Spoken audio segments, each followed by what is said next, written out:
পূৰ্বে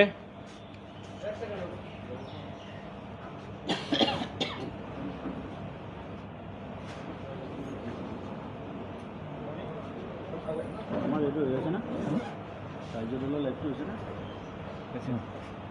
আমাৰটো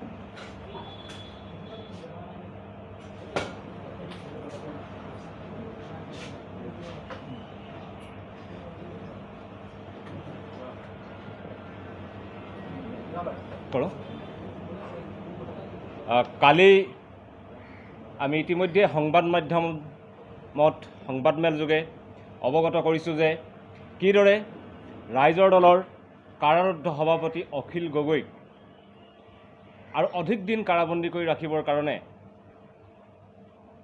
অসম চৰকাৰ, কেন্দ্ৰীয় চৰকাৰ আৰু তদন্তকাৰী সংস্থা নিয়া পুনৰ ষড়যন্ত্ৰত লিপ্ত হৈছে।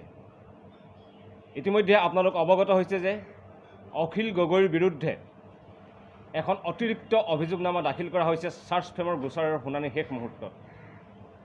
আৰু এই অতিৰিক্ত অভিযোগনামাৰো একমাত্ৰ ভিত্তি হৈছে নাম ঠিকনা গোপনে ৰখা ভুৱা সাক্ষী। আৰু ইতিমধ্যে অখিল গগৈৰ চানমাৰী থানাৰ যি গোচৰ, সেই গোচৰত চাৰ্চ ফ্ৰেমৰ শুনানিত অখিল গগৈৰ হৈ যি যুক্তি প্ৰদৰ্শন কৰিব লগা আছিল সেয়া ইতিমধ্যে শেষ হৈছিল। আৰু আজি প্ৰায় 5 দিন পিছত আজি NIAৰ যুক্তি প্ৰদৰ্শনৰ তাৰিখ নিৰ্ধাৰণ কৰা হৈছিল। কিন্তু আজি NIAৰ হৈ মহাধিবক্তাই, অসম চৰকাৰৰ মহাধিবক্তাই যুক্তি প্ৰদৰ্শন কৰাৰ কথা আছিল, কিন্তু তেখেতে আজি যুক্তি প্ৰদৰ্শন নকৰি পুনৰ আদালতৰ পৰা সময় বিচাৰিছে। এই কথাতে আমাৰ সন্দেহ হৈছে, আমাৰ আশংকা হৈছে যে এইদৰে সময় বিচাৰি বিচাৰি চৰকাৰে অখিল গগৈৰ ওপৰত পুনৰ অন্য ভুৱা গোচৰ জাপি দি গ্ৰেপ্তাৰ কৰি তেখেতক অধিক দিন কাৰাগাৰৰ ফুটাহাতত ৰখাৰ ষড়যন্ত্ৰ কৰিছিল। এই গোটেই বিষয়টো সন্দৰ্ভত ৰাইজৰ দলৰ কাৰাৰুদ্ধ সভাপতি তথা শিৱসাগৰ সমষ্টিৰ বিধায়ক অখিল গগৈয়ে অসমবাসীলৈ এখন মুকলি চিঠি লিখিছে। অসমবাসীলৈ অখিল গগৈৰ মুকলি চিঠি।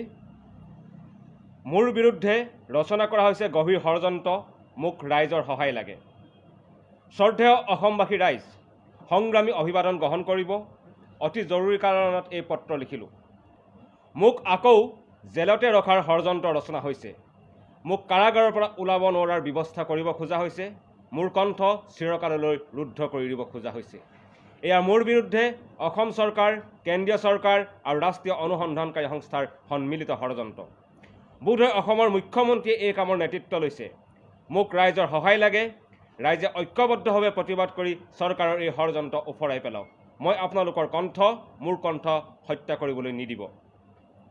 2 মে 2021 তাৰিখে মই ঐতিহাসিক শিৱসাগৰ বিধানসভা সমষ্টিৰ পৰা জয়ী হোৱাৰ পাছত চৰকাৰৰ কৰ্তব্য আছিল মোক কাৰাগাৰৰ পৰা মুক্ত কৰি দিয়াৰ, কাৰণ সেয়া আছিল জনাদেশ, সেয়া আছিল অঘোষিত গণভোটৰ দৰে। বিজেপি চৰকাৰে মই কা বিৰোধী সংগ্ৰামত অংশগ্ৰহণ কৰাৰ বাবে মোক বেআইনী কাৰ্যকলাপ প্ৰতিৰোধ আইন 1967 অধীনত গ্ৰেপ্তাৰ কৰিছিল। মোৰ ওপৰত ৰাষ্ট্ৰীয় অনুসন্ধানকাৰী সংস্থা মেলি দি মোক সন্ত্ৰাসবাদী সম্পৰ্কীয় আইনত দীঘলীয়াকৈ কাৰাৰুদ্ধ কৰি ৰাখিছিল। কিন্তু অসমৰ জনগণে, বিশেষকৈ শিৱসাগৰ বিধানসভা সমষ্টিৰ ভোটাৰসকলে মোক বিধানসভাৰ বিধায়ক হিচাপে নিৰ্বাচিত কৰিলে। এয়া আছিল জনতাৰ ৰায়, চৰকাৰৰ দৌৰভিসন্ধিৰ বিৰুদ্ধে জনতাৰ আইনসন্মত প্ৰতিবাদ। কিন্তু ইয়াৰ পিছতো যিকোনো এখন গণতন্ত্ৰত বিশ্বাস কৰা চৰকাৰে ইয়াৰ প্ৰথম কেবিনেটতে মোক সসন্মানে মুক্ত কৰি দিয়াৰ সিদ্ধান্ত ল'ব লাগিছিল। কিন্তু বন্দী মুক্তি সিদ্ধান্ত লোৱাৰ পৰিৱৰ্তে মোৰ ওপৰত নতুন চৰকাৰখনে জাপি দিছে ইটোৰ ওপৰত সিটো ষড়যন্ত্ৰ। মোৰ ওপৰত আৰোপ কৰা অভিযোগ যে কিমান অসত্য, কিমান তৰল আছিল, সেয়া 25 জুন 2021 তাৰিখৰ নিয়া আদালতৰ নিৰ্দেশে দেশ দেশকৈ প্ৰমাণ কৰি দিলে। মোৰ ওপৰত নিয়াক প্ৰদান কৰা চাবুৱা থানাৰ গোচৰটো চাৰ্চ ফ্ৰেমত মোক আৰু গোচৰটোৰ আন 2জন অভিযুক্তক মুক্ত কৰি দিলে। অৰ্থাৎ গোচৰটো বিচাৰযোগ্য বুলি আদালতে মানি নল'লে। যি গোচৰত ন্যায় চাৰ্চ ফ্ৰেমেই কৰিব নোৱাৰিলে, সেই গোচৰতে মোক অন্যায়ভাৱে বন্দী কৰি ৰখা হ'ল যোৱা 1.5 বছৰতকৈ অধিক। গুৱাহাটীৰ ন্যায় আদালতৰ এই ৰায়ে সমগ্ৰ ভাৰতবৰ্ষজুৰি তীব্ৰ চাঞ্চল্য আৰু প্ৰতিক্ৰিয়াৰ সৃষ্টি কৰিলে। ন্যায়ৰ ইতিহাসত এইটোৱেই চাৰ্জ ফ্ৰেম কৰিব নোৱাৰা গোচৰৰূপে পৰিগণিত হ'ল। দেশ দেশ হৈ গ'ল ৰাষ্ট্ৰীয় অনুসন্ধানকাৰী সংস্থাৰ গোচৰৰ প্ৰকৃত স্বৰূপ। CBI, ED আদিক লগাই কেন্দ্ৰৰ বিজেপি চৰকাৰে প্ৰতিপক্ষৰ ৰাজনৈতিক নেতাক ষড়যন্ত্ৰমূলকভাৱে বন্দী কৰি অথবা আত্মসমৰ্পণ কৰোৱাৰ দৰে NIকো যে উদ্দেশ্যপূৰ্ণভাৱে ব্যৱহাৰ কৰা হৈছিল সেয়া অতি স্পষ্টকৈ প্ৰমাণ হৈ গ'ল। যোৱা 25 জুন 2021 তাৰিখে গুৱাহাটী ন্যায় আদালতৰ ৰায়টোৰ পাছত সমগ্ৰ ভাৰতত ন্যায় ঘৃণিত হৈ পৰিছিল। তেওঁলোকৰ আচল স্বৰূপ প্ৰকাশ পালে। গণতান্ত্ৰিক চৰকাৰ হোৱা হ'লে এনে ভুৱা গোচৰ জাপি দিয়াৰ বিৰুদ্ধে কঠোৰ ব্যৱস্থা ল'লেহেঁতেন। চৰকাৰে গণতন্ত্ৰত বিশ্বাস কৰা হ'লে গোচৰটোৰ ৰায় দেখিয়ে দ্বিতীয় গোচৰটোৰ পৰা মুক্তি দিলেহেঁতেন। কিন্তু চৰকাৰৰ ওচৰত সেই গোচৰ ৰায়ৰ প্ৰতিক্ৰিয়া ঠিক ওলোটা হ'ল। আঘাতপ্ৰাপ্ত সাপৰ দৰে চৰকাৰে ফেট তুলি উঠিল। লগে লগে ন্যায় অধিবক্তাই ঘোষণা কৰিলে যে উচ্চ ন্যায়ালয়ৰ দ্বাৰস্থ হৈ আদালতৰ এই নিৰ্দেশক প্ৰত্যাহ্বান জনাব। তাতে ন্যায় বা চৰকাৰ ক্ষান্ত নহ'ল, মোৰ বিৰুদ্ধে পুনৰ গভীৰ ষড়যন্ত্ৰ হ'ল। চান্দমাৰী থানাৰ মোৰ ওপৰত লগোৱা প্ৰথমটো ন্যায় গোচৰত চাৰ্জ ফ্ৰেমৰ চলি থকা শুনানি প্ৰথমে পলম কৰিবলৈ যত্ন কৰা হ'ল। শেষ হোৱা শুনানিৰ ওপৰত পুনৰ বক্তব্য ৰাখিবলৈ এসপ্তাহৰ সময় ল'লে ন্যায়ৰ অধিবক্তাই। এইবোৰৰ পৰম্পৰা ভংগ কৰি অসম চৰকাৰৰ মহাধিবক্তা দেৱজিৎ শইকীয়াক এই গোচৰৰ শুনানিৰ বাবে নিয়োগ কৰা হ'ল। সাধাৰণতে নিম্ন আদালতত মহাধিবক্তা উপস্থিত নাথাকে, কিন্তু চৰকাৰে মহাধিবক্তাক উপস্থিত কৰালে। আটাইতকৈ ডাঙৰ ষড়যন্ত্ৰটো হ'ল শুনানিৰ অতিৰিক্ত সময়খিনি শেষ হোৱাৰ আগে আগে কালি অৰ্থাৎ 29 জুন 2021 তাৰিখে মোৰ বিৰুদ্ধে আদালতত অতিৰিক্ত অভিযোগনামা দাখিল কৰিলে। এই অভিযোগনামাৰ লগত এজন নতুন গোপন সাক্ষী পুনৰ নিয়োগ কৰা হ'ল। এই গোপন সাক্ষীজনে বিবৃতি দিলে যে মই অসমৰ সকলোবোৰ চিণ্ডিকেট চলাওঁ, চুপাৰী চিণ্ডিকেট, গৰু চিণ্ডিকেট, এই আটাইবোৰ মই কৰোঁ বুলি ষ্টেটমেণ্ট দিলে। অৰ্থাৎ পূৰ্বৰ সন্ত্ৰাসবাদী অভিযোগৰ পৰা মোক গৰু চোৰ সজোৱা হ'ল। ইয়াতে ষড়যন্ত্ৰ শেষ নহ'ল। মোৰ গোচৰৰ প্ৰথমৰে পৰা থকা 2 নম্বৰ গোপন সাক্ষীজনে এখন ফটো চিনাকি কৰি দিলে। ফটোখনত কোনোবা ক'লা কাপোৰ পিন্ধা মানুহ দুজনমানে মাৰ্চিয়েল আৰ্টৰ নিচিনা কিবা শাৰীৰিক প্ৰশিক্ষণ লৈ আছে। তাৰে সন্মুখত নীলা টি-চাৰ্ট পিন্ধা এজন যুৱকে হাতখন দাঙি আছে, সেইজনেই বোলে অখিল গগৈ। ঝাৰখণ্ড নে ক'ৰবাত অৰণ্যৰ প্ৰশিক্ষণ লৈ আছোঁ বোলে। ফটোখন চালে আপুনিও হাঁহি দিব, সকলোৱে হাঁহিব, কাৰণ মোক সকলোৱে চিনি পায়। দেশ দেশকৈ অচিনাকি চেহেৰাৰ ফটো এখনেৰে মোক বন্দী কৰি ৰাখিব খোজা হৈছে। সেই ফটোখনত যিহেতু নীলা টি-চাৰ্ট পিন্ধি থকা মানুহজন মই বুলি গোপন সাক্ষীয়ে কৈছে, গতিকে আপাতত প্ৰাইমা ফেচি মোৰ ওপৰত ন্যায়ৰ চান্দমাৰী থানাৰ প্ৰথমটো গোচৰৰ চাৰ্জ ফ্ৰেম হ'ব লাগে। এইটো এটা অতি ভয়ানক নোহোৱা নোপোজা ষড়যন্ত্ৰ। কালি ৰাইজৰ দলে সংবাদমেল পাতি কথাখিনি ক'লে, কিন্তু অসমৰ সংবাদ মাধ্যমত গুৰুত্ব নাপালে। এই ভয়ংকৰ নিষ্ঠুৰ ষড়যন্ত্ৰ সাধাৰণ ষড়যন্ত্ৰ নহয়, এয়া ল'ৰা ধেমালিও নহয়। মোৰ জীৱনটোক নিঃশেষ কৰি দিবলৈ কৰা গভীৰতম ষড়যন্ত্ৰ। ৰাষ্ট্ৰীয় অনুসন্ধানকাৰী সংস্থাৰ দৰে ৰাষ্ট্ৰীয় পৰ্যায়ৰ তদন্তকাৰী সংস্থাৰ এয়া গণতান্ত্ৰিক বিচাৰ ব্যৱস্থাৰ প্ৰতি ভ্ৰুকুটি। এয়া গণতান্ত্ৰিক ব্যৱস্থা সম্পূৰ্ণৰূপে ধ্বংসকাৰী জৰুৰীকালীন অৱস্থা বা ফেচিবাদী কাৰ্যকলাপ। আৰু আজিৰ শুনানি পুনৰ পিছুৱাই দিয়া হ'ল। এইবাৰ অসমৰ মহাধিবক্তাক শুনানিৰ বাবে আকৌ 10 দিনৰ সময় লাগে। এয়া অন্যায়, এয়া নিকৃষ্ট ষড়যন্ত্ৰ, এয়া ব্যক্তি স্বাধীনতাৰ ধ্বংসৰ দেশ দেশ আখৰা। শ্ৰদ্ধেয় ৰাইজ, এই যে সময় বিচাৰিছে, এই অতিৰিক্ত সময়খিনিতে হয়তো মোৰ ভাগ্যলিপি পুনৰ লিখা হ'ব। হয়তো মোক পুনৰ ভুৱা গোচৰত গ্ৰেপ্তাৰ কৰা হ'ব। হয়তো মোক মুকলি আকাশৰ তললৈ ওলোৱাৰ সকলো পথ বন্ধ কৰি চিৰকাললৈ পোতাশালত বন্দী কৰি ৰখা হ'ব। সেয়েহে মোক অসমবাসী ৰাইজৰ সহায় লাগে। মই এতিয়া আপোনালোকৰ সহায়ৰ প্ৰাৰ্থী। মোক আপোনালোকে বচাব লাগে। মোক বন্দীশাললৈ চিৰদিন নিক্ষেপৰ বিৰুদ্ধে মাত মাতিব লাগে। মোক পুনৰ গ্ৰেপ্তাৰ ষড়যন্ত্ৰৰ বিৰুদ্ধে গৰজি উঠিব লাগে। গণতান্ত্ৰিকভাৱে গণতন্ত্ৰৰ হত্যাৰ প্ৰতিবাদ হ'ব লাগে।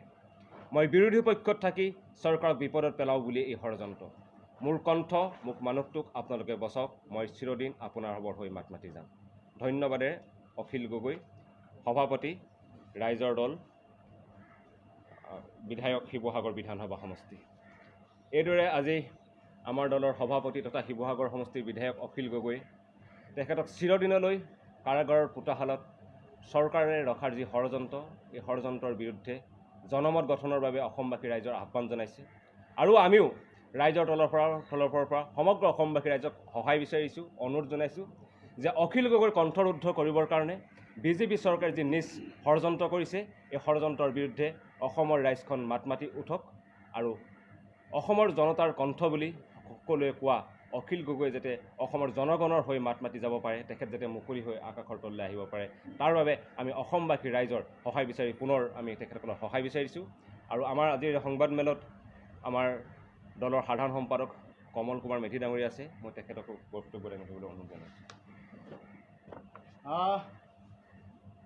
আমি এটা কথাত নিশ্চিত হ'লোঁ যে বিজেপি চৰকাৰখনে, কেন্দ্ৰ আৰু ৰাজ্যৰ বিজেপি চৰকাৰখনে, ডক্টৰ হিমন্ত বিশ্ব শৰ্মাৰ বিজেপি চৰকাৰখনে কোনো পৰিস্থিতিতে অখিল গগৈক মুকলি আকাশৰ তললৈ আহিবলৈ নিদিয়ে। আৰু তাৰ কাৰণে এটাৰ পিছত আন এটা ষড়যন্ত্ৰ ৰচনা কৰি গৈছে। এই কথা এতিয়া আৰু জল পটপট হৈ গ'ল। আজি যিখন চিঠি বন্দীশালৰ পৰা অখিল গগৈয়ে অসমবাসী ৰাইজলৈ পঠিয়াবলগীয়া হৈ আছে, আপোনালোকে এই চিঠিখনৰ গোটেই মৰ্মখিনি নিশ্চয় বুজি পাইছে। আমি অসমবাসী ৰাইজক হাতযোৰ কৰি অনুৰোধ জনাইছোঁ যে অখিল গগৈ ডাঙৰীয়াক সঁচাসঁচিকৈ বচাবৰ কাৰণে আপোনালোক সকলোৱে মিলি ঐক্যবদ্ধভাৱে এটা নতুন ধৰণৰ এটা প্ৰচেষ্টা আগবঢ়াব লাগিব। নহ'লে অখিল গগৈৰ এই প্ৰতিবাদী কণ্ঠ চিৰদিনৰ কাৰণে নিঃশেষ কৰিবৰ কাৰণে এই বিজেপি চৰকাৰে ষড়যন্ত্ৰ ৰচনা কৰিছে। আজি এগৰাকী নিৰ্বাচিত জনপ্ৰতিনিধি, এগৰাকী বিধায়কে নিজৰ জীৱনটো বচাবৰ কাৰণে, নিজৰ প্ৰতিবাদী কণ্ঠটোক জীয়াই ৰাখিবৰ কাৰণে ৰাইজৰ ওচৰত আবেদন জনাবলগীয়া হৈছে। আমি ভাবোঁ যে অসমৰ ৰাজনীতিৰ কাৰণে, অসমৰ গণতান্ত্ৰিক আন্দোলনৰ এই ইতিহাসৰ কাৰণে এইটো এটা ট্ৰেজিক ঘটনা, এইটো এটা অতি কৰুণ ঘটনা। অসমবাসী ৰাইজে নিশ্চিতভাৱে এই চিঠিৰ মৰ্ম বুজিব বুলি আমি আশাবাদী।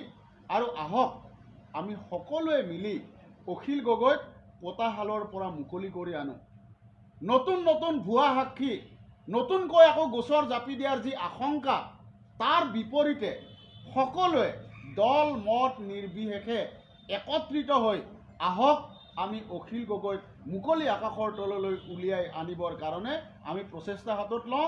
এয়া সকলোৰে প্ৰতি আমাৰ বিনম্ৰ আবেদন। ধন্যবাদ। আমাৰ সংবাদমেলৰ মূল বিষয়বস্তু এয়াই আছিল।